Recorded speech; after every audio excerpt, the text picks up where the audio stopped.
श्री कृष्ण कहते हैं, इन 5 संकेतों से पता चलता है कि व्यक्ति का पुनर्जन्म हुआ है। प्राचीन काल की बात है। द्वारका नगरी में शरद ऋतु का सौम्य प्रकाश फैला हुआ था।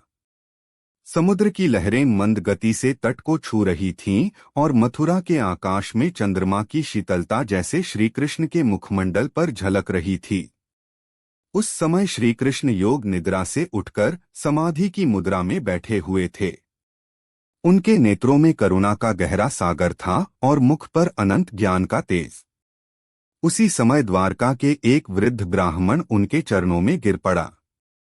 उसका शरीर कांप रहा था, आंखों से आंसू बह रहे थे और हृदय में अनगिनत जन्मों का बोझ उतरता हुआ प्रतीत हो रहा था। वह बोला, प्रभु, मुझे रात में अजीब सपने आते हैं। किसी अजनबी देश की गलियां, अनजाने लोग, अनसुनी भाषाएं, सब मुझे इतने अपने लगते हैं जैसे मैं वहीं जन्मा हूँ। कभी कभी मैं अपने ही जीवन से अलग किसी और का दर्द महसूस करता हूँ। क्या यह संभव है कि मैं किसी और जन्म में भी रहा हूँ? क्या पुनर्जन्म सच है? श्री कृष्ण ने अपनी मुस्कान में दिव्यता भरते हुए कहा, हे द्विज, यह ब्रह्मांड अनादि और अनंत है। जैसे एक दीपक दूसरे दीपक से जलता है, वैसे ही आत्मा एक शरीर से दूसरे शरीर में प्रवेश करती है। मृत्यु केवल आवरण का त्याग है, आत्मा का अंत नहीं। तुम्हारे प्रश्न का उत्तर आज मैं तुम्हें वे 5 संकेत बताकर दूंगा जिनसे ज्ञात होता है कि किसी व्यक्ति का पुनर्जन्म हुआ है। ध्यान से सुनो, क्योंकि यह रहस्य केवल उन आत्माओं के लिए है जिनके भीतर सत्य की खोज जागृत हो चुकी है। वातावरण में मौन फैल गया। शंख की मंद ध्वनि और समुद्र की लहरें जैसे साक्षी बन गईं उस दिव्य संवाद की। श्री कृष्ण बोले, पहला संकेत यह है कि जब कोई व्यक्ति जन्म लेते ही ऐसी प्रतिभा या ज्ञान प्रदर्शित करे जो किसी सिखाने से न आया हो, तब जानो कि उसकी आत्मा पूर्व जन्मों का अनुभव लेकर आई है। यह ज्ञान उसके भीतर संचित संस्कारों का प्रमाण है। जैसे कोई बालक बिना सीखे वीणा बजाने लगे या कोई कन्या जन्म से ही वेद के मंत्रों में तल्लीन हो जाए, तो यह जानो कि वह आत्मा पहले भी साधना के पथ पर चली है। इतना कहते ही ब्राह्मण ने स्मरण किया, उसका पौत्र बाल्यकाल में ही संस्कृत के मंत्र बोलने लगा था, जबकि घर में किसी को संस्कृत का ज्ञान न था। उसके मन में श्रद्धा बढ़ी। वह बोला, प्रभु, सचमुच यह पहला संकेत मैंने देखा है। अब दूसरा क्या है? कृष्ण बोले, दूसरा संकेत है अकारण भय या आकर्षण। जब किसी व्यक्ति को किसी वस्तु, स्थान या व्यक्ति से बिना किसी तर्क के प्रेम या डर लगे, तो जानो वह संबंध पूर्व जन्म से है। यदि किसी नगर में प्रवेश करते ही आत्मा हर्षित हो उठे या किसी व्यक्ति को देखते ही हृदय कांप जाए, तो यह सब उन कर्मबंधन का परिणाम है जो पिछले जन्मों में बने थे। आत्मा स्मृति नहीं भूलती, केवल चेतना का आवरण बदलता है। ब्राह्मण की आंखें फैल गईं। उसने कहा, प्रभु, मैं जब भी काशी के घाट पर जाता हूँ, बिना जाने ही रो पड़ता हूँ। कभी वहां गया नहीं, पर लगता है जैसे सदियों से वह स्थान मेरा है। कृष्ण मुस्कराए, यही तुम्हारा दूसरा संकेत है। आत्मा तुम्हें पुकारती है वहां जहां उसके कर्म अधूरे रहे हैं। तीसरा संकेत है अनजान पीड़ा या अधूरापन।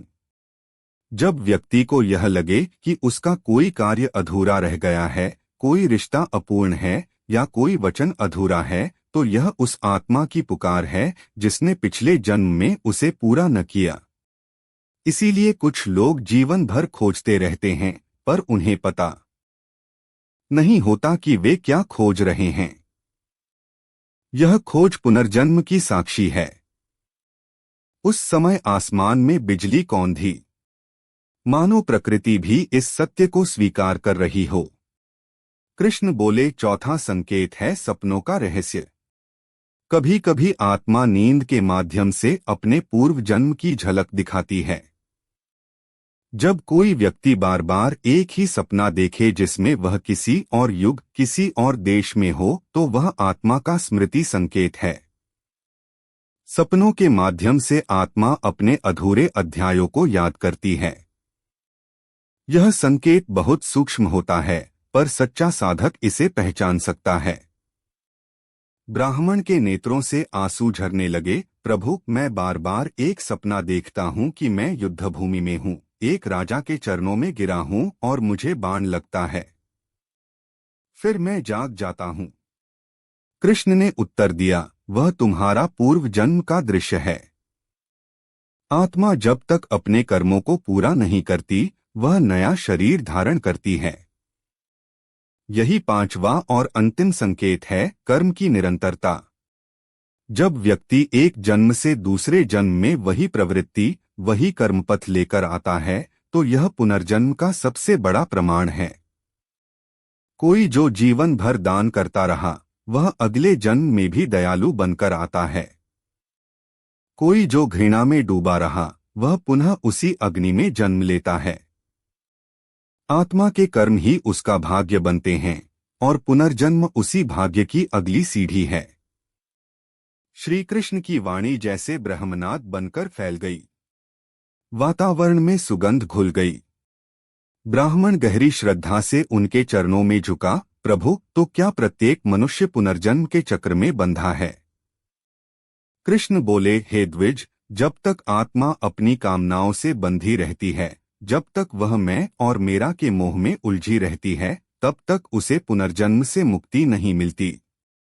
जो आत्मा अपने कर्मों को निष्काम भाव से करती है, वह अंततः जन्म मृत्यु के पार चली जाती है।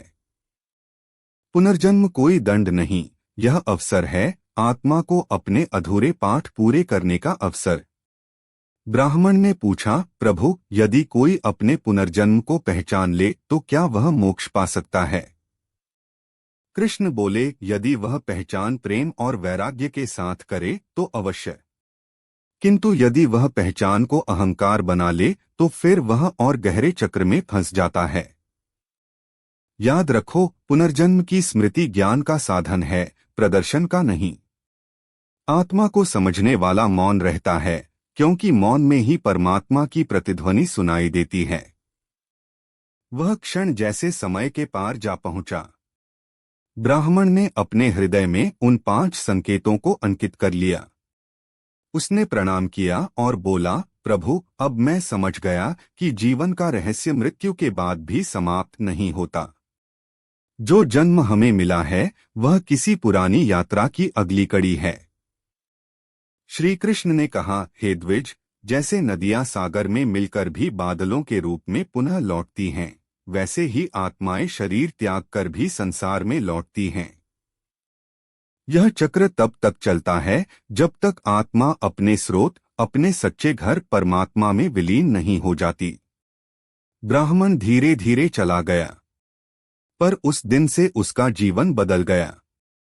उसने हर कार्य में श्रद्धा और संयम रखकर कर्म करना आरंभ किया। अब उसे मृत्यु का भय नहीं था, क्योंकि वह जान चुका था कि मृत्यु अंत नहीं, एक परिवर्तन है। कुछ समय बाद जब वह शरीर त्याग कर चला गया, तब द्वारका के योगियों ने देखा उस रात समुद्र की लहरें अचानक शांत हो गई थीं और श्री कृष्ण ने नेत्र मूंदकर कहा था, एक आत्मा अपने अधूरे कर्मों को पूर्ण करके अब प्रकाश में प्रवेश कर गई। और तब आकाश में एक मंद प्रकाश रेखा चमकी, जैसे कोई आत्मा अपने अनंत घर की ओर लौट रही हो। कहते हैं, आज भी यदि कोई व्यक्ति जन्म से ही किसी विशेष विद्या, स्थान या व्यक्ति से गहरा संबंध महसूस करे, तो समझो कि उसकी आत्मा पहले भी इस धरती पर आई है। पुनर्जन्म केवल कथा नहीं, आत्मा का अनवरत प्रवाह है, जहां मृत्यु केवल एक द्वार है और जीवन एक अगली यात्रा की शुरुआत। अगर आप श्री कृष्ण के सच्चे भक्त हैं तो चैनल को सब्सक्राइब करो और वीडियो को लाइक करके कमेंट में जय श्री कृष्णा लिख दीजिए।